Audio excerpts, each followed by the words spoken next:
ওনার বাড়ি হচ্ছে নরসিংদী শিবপুরে বজরকান্দি গ্রাম। ওনার পিতার নাম হচ্ছে চান মিয়া, ওনার নাম হচ্ছে টিপু টিপু মিয়া।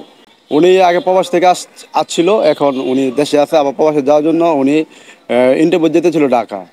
ইন্টারভিউ ওইখানে যায় না আমরা যত শুনছি, কিন্তু ওইখানে না গিয়ে ওরা আমরা কালকে শুনছি যে এখানে এসে পড়ছে। ওরা ওরা ওনার এক ফ্রেন্ডের কাছে। হ্যাঁ, বিয়ে করছে আনুমানিক আরো 5-6 বছর আগে। হ্যাঁ, একটা ছেলে আছে। উনি কি কারণে আছে ওইটা জানি না আমরা, কিন্তু উনি আছে কালকে মারা যাওয়ার পরে বুঝছি এখানে মারা গেছে, কিন্তু আমরা বাকিটা জানি না। পাঁচ দিন যাবৎ।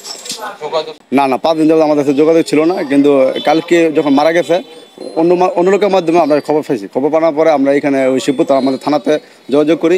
তো থানা থেকে এইখানে যোগাযোগ করছে ওরা, কক্সবাজার থানা জয়লতে। আমরা আমরা মনে করি না আত্মহত্যা পরিকল্পিত না। এখন যেহেতু রাজমর্গে আনছে, এখানে পোস্টমর্টম করার পরে জানা যাবে কিভাবে আত্মহত্যা করছে কিনা। মানে না ট্রেনে কাটা পড়ছে, এটা আত্মহত্যা ইয়া পরে বুঝে যাবে। এটা এখন আমরা বুঝতেছি। উনি আনুমানিক বৃহস্পতিবার থেকে ওনাকে খুঁজে পাওয়া যাচ্ছে না। 5 দিন যাবৎ ওনাকে খুঁজে পাচ্ছে না। আগামীকালকে সোমবার দিন, মঙ্গলবার দিন ওনাকে যখন ওনার মা রাত পাওয়া গেছে, তখন আমরা তৃতীয় ব্যক্তির মাধ্যমে আমরা খবর শুনতে পাই। তখন আমরা সবাই কিনে স্বজনপ্রীতি যখন খবর নিতে, যখন আমরা শিবপুর থানাতে যাই, নরসিংদী শিবপুরে, ওইখানে গিয়ে পুলিশকে ইনফর্ম করি।